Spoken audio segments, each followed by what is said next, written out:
विद्यार्थी मित्रांनो, आज आपण जीवन कौशल्य शिक्षण या विषयातील युनिट नंबर 3चा शेवटचा भाग लक्षात घेणार आहोत.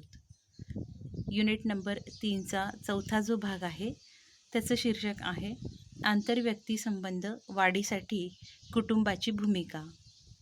मग या ठिकाणी आपण आंतरव्यक्ती संबंध जे आहेत तर हे संबंध वाढविण्यासाठी किंवा दृढ करण्यासाठी कुटुंबाची नेमकी भूमिका काय आहे हे लक्षात घेणार आहोत. आंतरव्यक्ती संबंध हे जीवन कौशल्य आहे हे आपण मागे अभ्यासलेलं आहे. तर हे आंतरव्यक्ती संबंध किती महत्त्वाचे आहेत हे आपण जाणून घेतल्यानंतर हे कसे वाढवायचे किंवा यामध्ये एक परस्परांमध्ये कसा एकोपा असला पाहिजे किंवा परस्परांना सहकार्य कसं केलं पाहिजे, त्यांच्यामधले संबंध हे किती उच्च दर्जाचे असले पाहिजे, तर या सर्व संदर्भामध्ये कुटुंबाची भूमिका किती महत्त्वाची आहे हे आपण या भागामध्ये लक्षात घेणार आहोत. मग तसं पाहिलं तर आंतरव्यक्ती संबंध म्हणजे काय असं आपण मागे बघितलं होतं की दोन किंवा दोनापेक्षा अधिक लोक जे असतील तर त्यामध्ये जे संबंध आहे त्याला आपण आंतरव्यक्ती संबंध असे म्हटलेलं होतं. आंतरव्यक्ती संबंध म्हणजेच काय, तर व्यक्ती व्यक्तींमधला संबंध.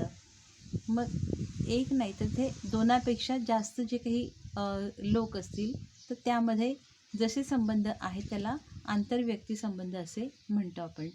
मग जसे या दृष्टिकोनातून जर चांगले संबंध असतील तर निश्चितच सगळा चांगला परिणाम प्राप्त होतो आणि यामध्ये जर थोडासा द्वेषभावना असेल किंवा दुरावा असेल तर त्यामधून तसे परिणाम म्हणजे वाईट परिणाम आपल्याला मिळत असतात. आणि म्हणून एकंदरीत समाजाच्या विकासासाठी आंतरव्यक्ती संबंध हे किती महत्त्वाचे आहे, ते चांगले असलेच पाहिजे या दृष्टिकोनातनं कुटुंबाची भूमिका ही खूप महत्त्वाची आहे. आणि म्हणून आपण कुटुंबाची भूमिका या ठिकाणी या आंतरव्यक्ती संबंधाच्या दृढीकरणाला लक्षात घेणार आहोत. मग तसं पाहिलं तर कुटुंब हे समाजाच्या दृष्टिकोनातनं खूप महत्त्वाचं संस्था आहे किंवा ही खूप महत्त्वाची अशी काय म्हणता येईल की कुटुंब जे काही आहे आपलं तर हे प्राथमिक स्वरूपाचा समूह आहे असं या ठिकाणी म्हटलेलं आहे. मग प्राथमिक स्वरूपाचा समूह का म्हटलं असेल असं जर आपण विचार केला तर आपल्याला लक्षात येतं की समाजाची जी सुरुवात आहे तर ही कुटुंबापासून होत असते. कुटुंबामध्ये शिकलेले संस्कार असतील किंवा मग कुटुंबामध्ये मिळालेले आचार विचार ह्या गोष्टी असतील किंवा कुटुंबाच्या ज्या रूढी परंपरा असतील तर यामधूनच समाजाची जडणघडण होत असते, समाजाची रचनाही होत असते. म्हणून कुटुंब हे समाजाचं प्रतिनिधित्व करणारं एक छोटं रूप आहे असं आपण या ठिकाणी लक्षात घेणार आहोत. तर ही जी काही संस्था आहे कुटुंब ही सामाजिक संस्था आहे आणि तो इथे प्राथमिक स्वरूपाचा समूह आहे असं आपण म्हटलेलं आहे. मग या कुटुंबामधून आंतरव्यक्ती संबंध कसे वाढी लागतात तर ते आपण लक्षात घेणार आहोत. मग कुटुंब म्हटलं तर कुटुंबामध्ये एकापेक्षा अनेक व्यक्ती आहेत हे आपल्याला लहानपणापासूनच माहीत आहे. मग आई वडील, पती पत्नी, सासू सासरे, आजी आजोबा, नातवंड या सर्वांचा समुच्च किंवा या सर्वांचा संच म्हणजे कुटुंब असं आपण लक्षात घेतो किंवा अगदी सर्वसाधारण जर व्याख्या करायची झाली तर हे सगळे त्या म्हणजे कुटुंबामध्ये सदस्य म्हणून एकत्रित येतात. म्हणून या प्रत्येकाची जी भूमिका आहे तर या प्रत्येकाच्या भूमिकांचा संच म्हणजे कुटुंब असं या ठिकाणी म्हटलेलं आहे. मग कुटुंबामध्ये हे सगळे घटक असतात किंवा हे सर्व सदस्य एकत्र राहत असतात आणि मग या प्रत्येकाच्या ज्या भूमिका आहेत तर त्या भूमिकांमधनं एक प्रकारे शिक्षण मिळतं की कोणत्या आता उदाहरणार्थ जर आई म्हटलं तर ह्या आईची भूमिका नेमकी काय आहे किंवा तिची जबाबदारी कोणती आहे, घरामध्ये तिचं स्थान काय आहे. तर ही जी गोष्ट आहे तर ही कुटुंबामधनं आपल्याला शिकायला मिळत असते. आणि म्हणून आई आणि मूल यांचं जे नातं आहे किंवा यांच्यातला जो आंतरव्यक्ती संबंध आहे तर तो किती दृढ आहे हे लक्षात येतं.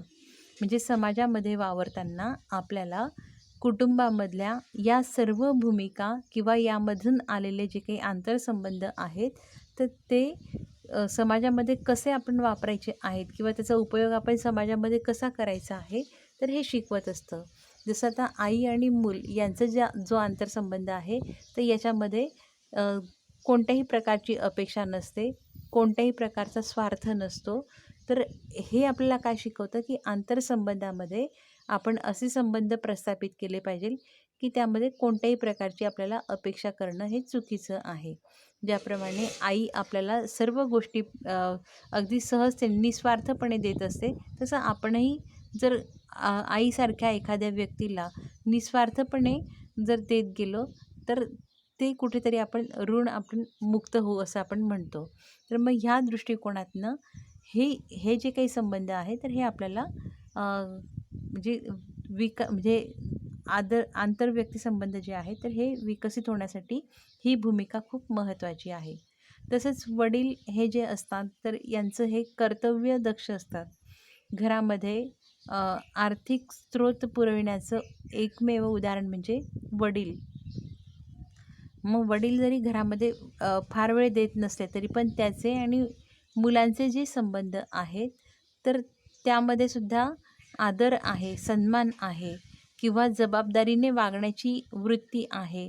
तर हे आंतरव्यक्ती संबंधामध्ये भर घालत असतात, की आंतरव्यक्ती संबंध हे कसे असले पाहिजे, की त्याच्यामध्ये सन्मान असला पाहिजे, आदर असला पाहिजे किंवा जबाबदारीने वागणं हे घडलं पाहिजे. तर कुटुंबामधल्या ह्या प्रत्येक सदस्याची जी भूमिका आहे, तर त्यामधनं हे आंतरव्यक्ती संबंध विकसित होत असतात. तसंच पती-पत्नी यांचं जे नातं आहे, तर हे विश्वासाचं नातं आहे. त्यांची परस्परांबद्दलची जी काही वागणूक आहे, तर ही विश्वासाने होत असते आणि म्हणून आंतरव्यक्ती संबंधामध्ये यांच्या वागणुकीमधनं सुद्धा खूप मोठे संस्कार हे होत असतात. परस्परांमध्ये विश्वासाचं नातं हे आंतरव्यक्ती संबंधाला किती पोषक आहे, हे यांच्या नात्यातनं आपल्याला लक्षात येत असतं. तसंच सासू-सासरे असतील, तर हे यांच्यामध्ये आपण काय लक्षात किती मान यांना आपण देणं गरजेचं आहे. ते त्यांना किती सन्मानाने वागवणं गरजेचं आहे किंवा जर सासू-सासरे म्हणतोय आपण, तर इथे सुनेचं पण नातं इथे निर्माण होतं. तर मग ही घरातली जी काही सून आहे, तर हिच्याशी आपल्याला कसं वागणं गरजेचं आहे.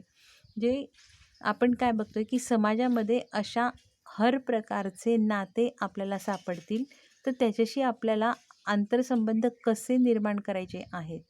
पूर्वी आपण पूर्वीचा जर विचार केला, तर यामध्ये सासू आणि सुनांचं नातं हे जे आहे, तर हे थोडंसं अ, विकोपाला म्हणण्यापेक्षा पण काय म्हणता येईल इथे, की यांच्या नात्यामध्ये कुठेतरी थोडीशी तफावत आढळायची, दरी आढळायची. पण आता ही दरी नाहीशी झालेली आहे. तर तिथे मैत्रीचं नातं निर्माण झालेलं आहे.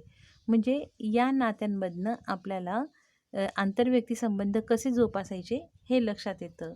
त्याच्यानंतर आजी-आजोबा आणि नातवंड यांचं नातंसुद्धा किती महत्त्वाचं आहे हे लक्षात येतं. तर आजी-आजोबांचं जे नातं आहे, तर यामधून अ, नातवाकडे पाहण्याचं किंवा त्यांना संस्कार देण्याचं किंवा त्यांची काळजी करण्याचं हे एक नातं आहे. तसंच नातवंडांचं सुद्धा आजी-आजोबांशी असलेलं नातं तितकंच महत्त्वाचं आहे, की त्यांना आदराने वागवणं, सन्मानाने वागवणं, त्यांच्या औषध गोळ्या असतील किंवा आणखी त्यांना काय लागतं, काय नाही लागत, ह्या सगळ्या गोष्टी पाहण्याचं जे काही नातं आहे, तर यामधून एक जबाबदारीचं जे संबंध आहे, तर हे निर्माण होतात. जे आपण आंतरव्यक्ती संबंध हे कसे दृढ होतात, तर ते कुटुंबामध्ये किती मोठ्या प्रमाणामध्ये दृढ होतात, तर हे आपण लक्षात घेतोय. कुटुंबामध्ये ह्या सर्व व्यक्ती एकत्र नांदत असतात आणि या सर्व व्यक्तींच्या परस्पर वागण्यांमधनं किंवा परस्पर संबंधांमधनं मुलावरती या आंतरव्यक्ती संबंधांचे संस्कार पडत असतात, संस्कार रुजत असतात आणि कुटुंबामध्ये हे जे संस्कार आहे किंवा हे जे आंतरव्यक्ती संबंध आहे, हे जितके मजबूत आणि चांगले असतात, तसे संस्कार या मुलावरती पडत असतात आणि मग हे छोटंसं मूल हळूहळू या सगळ्या गोष्टी शिकत असतं. त्याच्या डोळ्यासमोर असे अनेक प्रसंग येऊन जातात. संपूर्ण दिवसभरामध्ये असे अनेक प्रसंग येत असतात आणि त्या प्रसंगांमधनं ती व्यक्ती किंवा ते मूल कोणत्या प्रसंगी कसं वागायचं किंवा त्या संबंधांमध्ये ते संबंध कसे जोपासायचे हे तो शिकत असतो. म्हणूनच कुटुंबाची जी भूमिका आहे ही खूप महत्त्वाची आहे, असं आपल्याला या ठिकाणी लक्षात घेता येईल. कुटुंबामधून आणखी काय तर सुसंवाद कसा साधायचा हे लक्षात येतं. कुटुंब हे भारतामधलं असं एक ठिकाण आहे किंवा ही अशी एक संस्था आहे की ही टिकाऊ स्वरूपाची आहे. जगामध्ये इतर कोणत्याच देशामध्ये कुटुंब हे इतकं वर्षानुवर्ष टिकलेलं नाही आहे, तितकं आपल्या भारतामध्ये सांगता येईल की कुटुंब संस्था ही टिकाऊ स्वरूपाची संस्था आहे. मग हे टिकण्यामागचं कारण काय आहे? तर परस्परांमध्ये थोडेफार मतभेद जरी असले तरी पण त्या तुलनेमध्ये सुसंवाद हे जास्त असतात आणि म्हणूनच आंतरव्यक्ती संबंधामध्ये सुसंवाद हे किती महत्त्वाचे आहे हे आपल्याला कुटुंबामधून लक्षात येतं. आपण मागच्या स्लाईडमध्ये बघितलं की आताच आपण लक्षात घेतलं की कुटुंबामध्ये अशा अनेक प्रकारचे लोक एकत्र राहतात. आता जिथे आपण सासू-सुनांचं उदाहरण घेतलेलं होतं किंवा मग आणखी आजी, आजोबा, नातवंड, आता याच्यामध्ये तिसरी पिढी आलेली आहे. तर या तिसऱ्या पिढीमध्ये सुद्धा जे काही नातं असलं पाहिजे किंवा जे आंतरसंबंध आहे तर ते किती चांगल्या प्रकारे या कुटुंबामध्ये लक्षात येतात. तर एकंदरीत काय, तर हे जे सुसंवाद आहे तर हे आंतरव्यक्ती संबंधासाठी किती महत्त्वाचं आहे आणि त्याचं संस्कार असेल किंवा त्याला पोषक वातावरणाची निर्मिती ही कुटुंबामधून प्राप्त होत असते. म्हणून कुटुंब ही संस्था जी आहे ही आंतरव्यक्ती संबंधासाठी खूप महत्त्वाची आहे. आज आपण बघतो की वृद्धांच्या समस्या ह्या खूप मोठ्या आहेत आणि या वृद्धांच्या समस्या थोड्या कमी करण्याच्या दृष्टिकोनातून आपल्याला कुटुंब महत्त्वाचं आहे.